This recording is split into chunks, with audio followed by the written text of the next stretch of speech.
चलेगा। COD और BOD में क्या डिफरेंस है ये समझने की कोशिश करते हैं। बहुत सिंपल है और अच्छी तरीके से आपको समझा के दूंगा। देखिए, ये तो सभी को पता है कि BOD यानी होता है बायोलॉजिकल ऑक्सीजन डिमांड और COD यानी होता है केमिकल ऑक्सीजन डिमांड।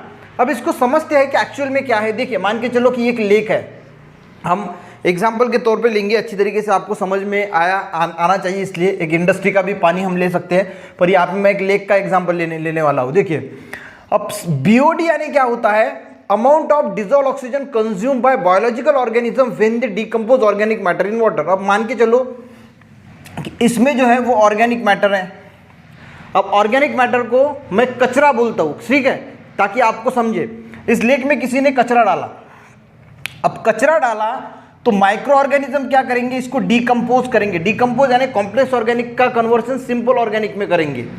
पर इसको डिकम्पोज करने के लिए ऑक्सीजन की जरूरत होगी। जो ऑक्सीजन इस पानी में डिजोल्व फॉर्म में है, इस ऑक्सीजन की जरूरत होगी इसको डिकम्पोज करने के लिए।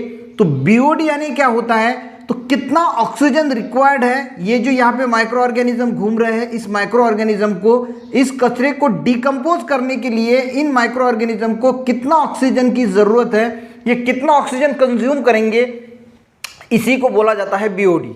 समझ में आ गया कि ये ऑर्गेनिक मैटर को डिकम्पोज करने के लिए माइक्रो ऑर्गेनिज्म को कितना डिजोल्व ऑक्सीजन लगेगा। जितना ज्यादा इसमें कचरा होगा उतना ज्यादा डिजोल्व ऑक्सीजन लगेगा, उतनी ज्यादा BOD की वैल्यू आएगी। यानी जितनी ज़्यादा BOD की वैल्यू, उतना ज़्यादा इसमें कचरा है, उतना वो वाटर सैंपल जो है वो डेंजरस है या ज़्यादा पोल्यूटेड है, ये हम कह सकते हैं। तो BOD यानी क्या होता है, amount of dissolve oxygen consume by biological organism when they decompose organic matter in water.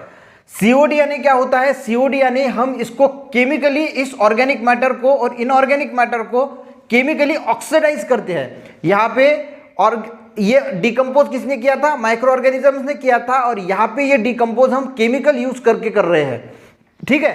तो COD यानी क्या होता है, अमाउंट ऑफ ऑक्सीजन कंज्यूम, यहाँ पे भी ऑक्सीजन कंज्यूम ही हम ले रहे हैं to when water sample is chemically oxidise. यानी ये ऑर्गेनिक मैटर और इनऑर्गेनिक मैटर को डिकम्पोज हम जो कर रहे हैं वो डिकम्पोज कर रहे हैं केमिकली। समझ में आ रहा है आपको, तो हम इसको केमिकली डिकम्पोज कर रहे हैं, और यहाँ पे जो डिकम्पोजिशन हो रहा है वो ऑर्गेनिक माइक्रो ऑर्गेनिज्म के थ्रू हो रहा था। तो उसके लिए जितना ऑक्सीजन रिक्वायर्ड है उसको बोला जाएगा बायोलॉजिकल ऑक्सीजन डिमांड, और केमिकली जो हम ऑक्सीजन ऑक्सीडाइज कर रहे हैं, इसके लिए जो ऑक्सीजन की रिक्वायरमेंट होगी इसको केमिकली ऑक्सीडाइज करने के लिए, उसको बोला जाएगा COD। तो मेन डिफरेंस आपको समझ में आ गया होगा COD और BOD का। अब गाइस, BOD में क्या होता है, सिर्फ ऑर्गेनिक वेस्ट जो होता है ना वही डिकम्पोज होता है माइक्रो ऑर्गेनिज्म से, और COD में organic as well as inorganic waste जो है वो दोनों के दोनों जो है वो डिकम्पोज होते हैं बाय केमिकली, ठीक है।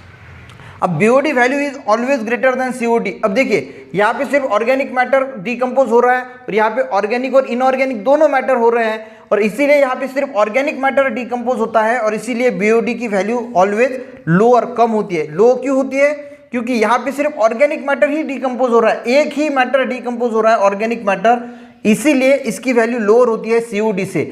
यहाँ पे ऑर्गेनिक और इनऑर्गेनिक दोनों जो चीजें हैं वो डिकम्पोज हो रही है, और इसीलिए COD की value always greater than BOD। समझ में आ गया।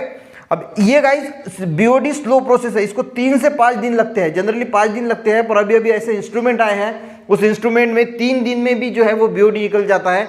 COD फास्ट प्रोसेस है, 2 घंटे में। COD मल्टी पैरामीटर फोटोमीटर है, इसमें हम 2 घंटे में CO2 जो है वो निकाल लेते हैं।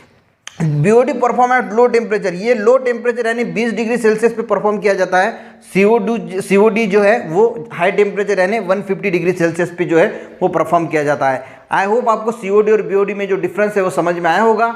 मिलते हैं ऐसे किसी नेक्स्ट वीडियो में, तब तक के लिए जय हिंद।